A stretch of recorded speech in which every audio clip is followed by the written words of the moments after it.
Hello, good day everyone. Welcome sa Happy Angel Reading. And today reading po is for Aries within the next 3 months. So if you send this video, it will start the counting po within your 3 months, no? Okay, thank you for the thank you. Please together sun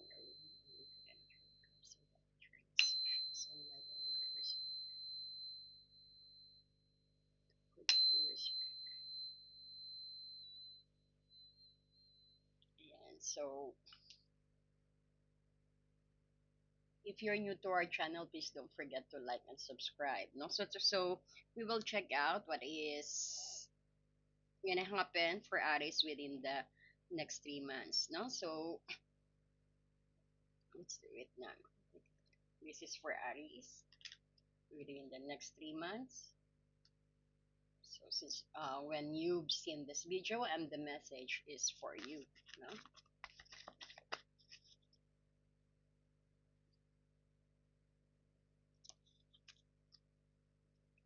The Star in Reverse, Page of Swords,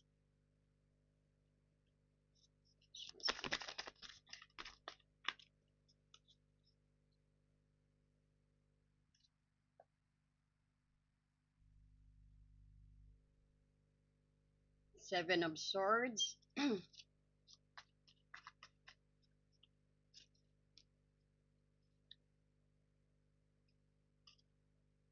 King of Cups. Oh, that's nice. Clarify. Let's get some clarifications. The Star in Reverse, the High Priestess. Oh, within the next 3 months for Aries. Judgment within the next 3 months for Aries Spirit Guide. King of Wands, Three of Cups in reverse. So let's see. Let's jump. Then I will also gonna give you some guidance, no? Guidance, guidance po. Spirit Guide. New partner.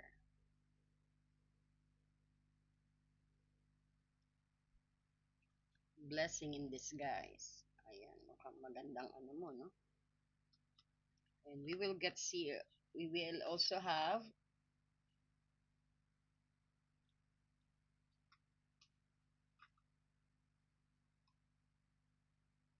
career guidance para sa'yo, no? Career guidance, career finances. Career guidance. This is for Aries. Ayan. Visualize and in all forms.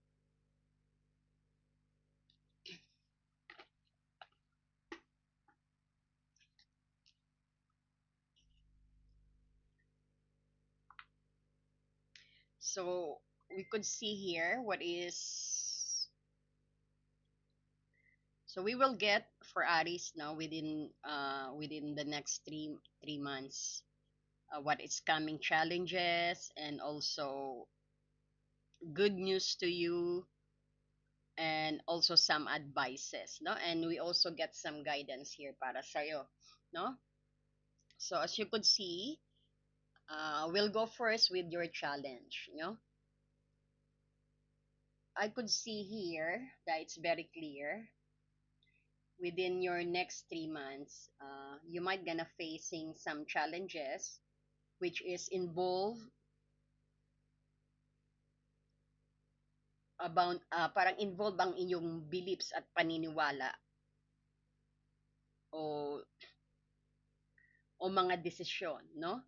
Ito yung kagaya ng paghanap ng linaw at directions or seeking some challenge ng enlightenment, no? Kasi may star in reverse ka na which is clarified by the high priestess here. So this shows actually na the time ng you're losing your hope or let's say na inspirasyon Parang that is the time within the next 3 months, that is the time na you're a little bit bothered, or you see parang it's hard for you to find some hope, no? Or it could be also saying na you're seeking for truth and clarity, no? To be able to have that peace, no? And the other one we could also see here, parang maling komunikasyon through your judgment, no? Ito yung maaring nagpapahiwatig ng it's about communication, or let's say ang pagiging impulsive mo within 3 months sa pagsasalita, no? Pabigla-bigla, o let's say pagkakaroon ng hindi rin pagkakaunawaan. Ah, let's say na ang sitwasyon kung saan yung mga salita or na parang hindi ka maintindihan ng iba, hindi ka nila makitaan, parang tingin nila is nalalabuan sila sa mga sinasabi mo, no? Because of the judgment here. Kumbaga, within the next 3 months, parang ang mga people around you, ibe-base ka the way how you, kung paano mo pinapahayag yung damdamin mo. If you're getting a little bit impulsive or aggressive, they will judge you on that. That's diyan nila ibabase ang desisyon nila. Pag nakita nilang you're very calm, no? So take care of that situations, no? To be able to siguro ayan yung sinasabi na a little bit unfairness within 3 months sa'yo, because medyo it depends daw. But parang this is because this is your challenge na sinasabi na the way how you react on the situations, that is how they will judge you. Some of them will not gonna actually understand on yung gusto mo ipahiwatig, kasi medyo nag-overpower ang emotional mo. Let's say na baka na gusto mo ipahiyag tapos naiiyak ka kaagad, no? So parang they will gonna judge you na napakahina mo, which malabo sa kanila na to convince them, no? So pagandaan mo yan within 3 months. So meron tayong advice later, no, na para magkaroon ka ng guidance, no? But you have your own free will, no? And may nakikita ba tayong challenge dito, yung hindi mo parang medyo nahihirapan kang makita kung sino yung talagang kakampi mo at sino ang mga nanloloko sa iyo, no? Parang there's a lot of blockage, no? Nahihirapan kang makita kung totoo ba ang desisyon, o sabihin natin marami ka ring na mapapansin na parang may sinisikret sa iyo, no? Because the seven of swords dito, no? Na clarified ng King of Wands, no? Parang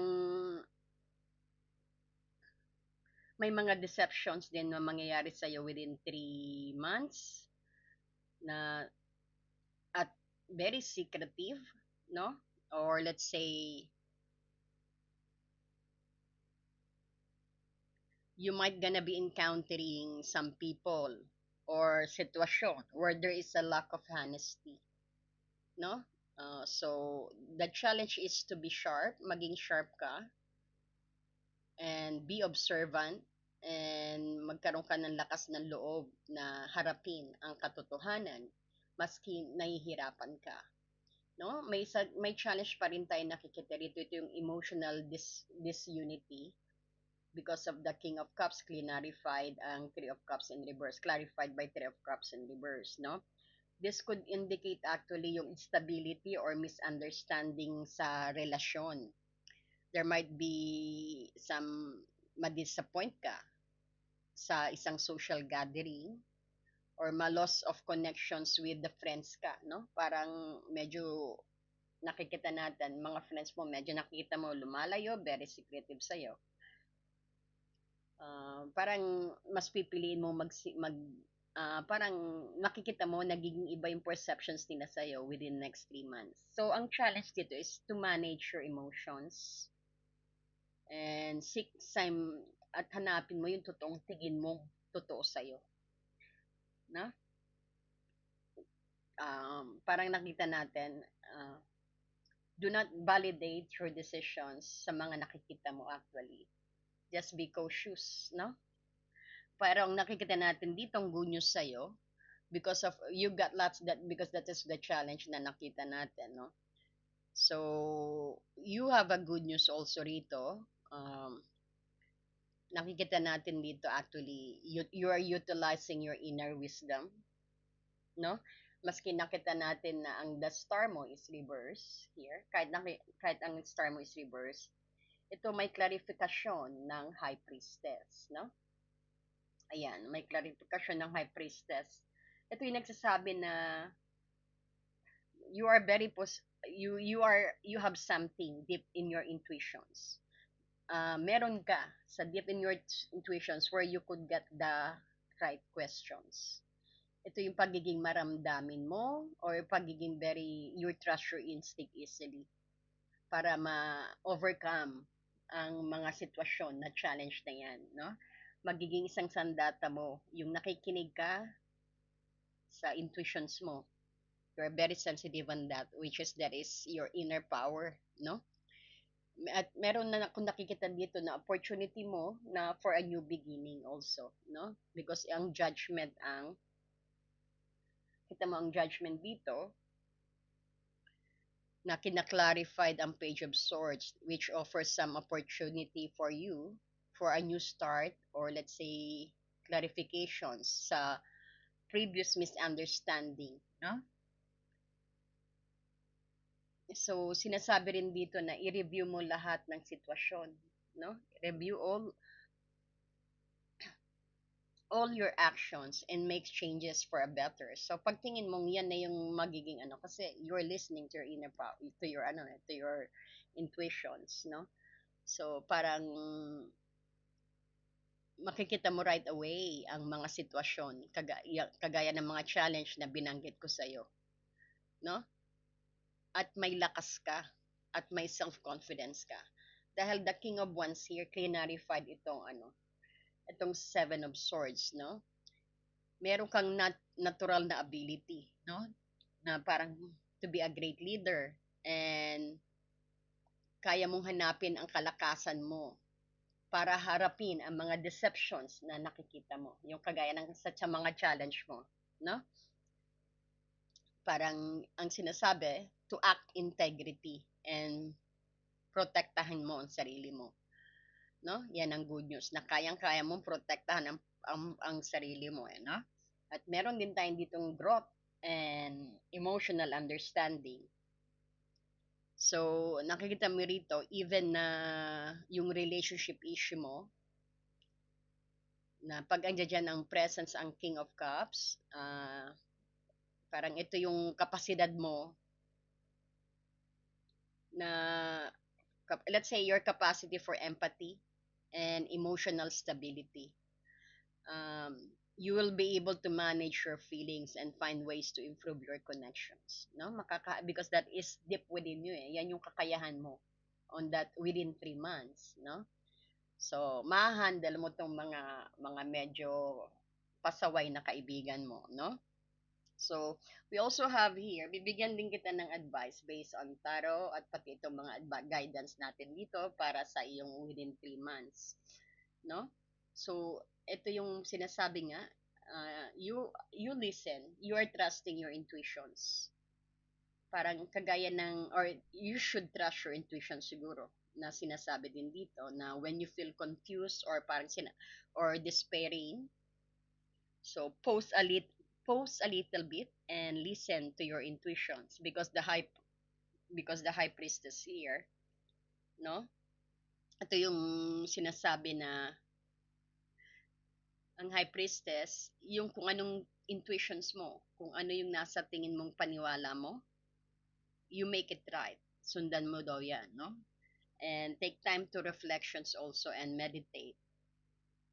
Ina-advise din sa'yo ng high priestess na simple resting, and that will help you to connect sa inner knowledge mo, no? And be mindful in communications, no? Kagaya ng sinabi natin sa challenge mo, no? Before you speak or send message, think it truly, think it carefully, because the Page of Swords, parang ina-advise sa'yo na kailangan maging maingat sa mga pananalita para ma-avoid ang misunderstanding, no? Para you overcome the challenge na sinasabi natin, no? Kanina within your next 3 months. Um, Pag merong communication, if there's a communication challenge, you need to be frank, address them openly and honestly, no? And be ready to accept judgment also, or build some bridges, no? So, sa pang-advise sa'yo is be alert and vigilant. Keep your eyes and ears open.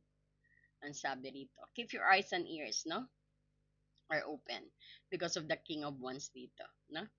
So, this give you some strength and confidence to face the situations courageously and with integrity, no? Parang ito yung maging vigilante ka sa mga deceptions and secrecy ng people around you, no? Pero nakikita natin dito, advice sa'yo, be confident, courageous, because the King of Wands dito, just tell the truth, no? Nakikita natin, you're gonna overcome this, no? Kasi medyo tough ang within 3 months mo. Pero you will gonna face them na parang ang energy mo is the King of Wands. This might be also you, no? The real you will gonna show up, no? At saka always remember then is prioritize your health, no? Recognize that your emotional state is important. If there are issue in your relationship or you feel down, find healthy ways to process your emotions, ha? And the King of Cups here, ito yung parang pinapaalala ka na to use your empathy, no? And be open to a new connections also, to find new friends also, no? Or let's say, you could rekindle old ones, but choose those that are genuine and beneficial for your emotional well-being, no? And iwasan natin ang sitwasyon na hindi na very conflicting sa or mga taong nagbibigay na dinadown ka masyado. Stay away from that people, okay? And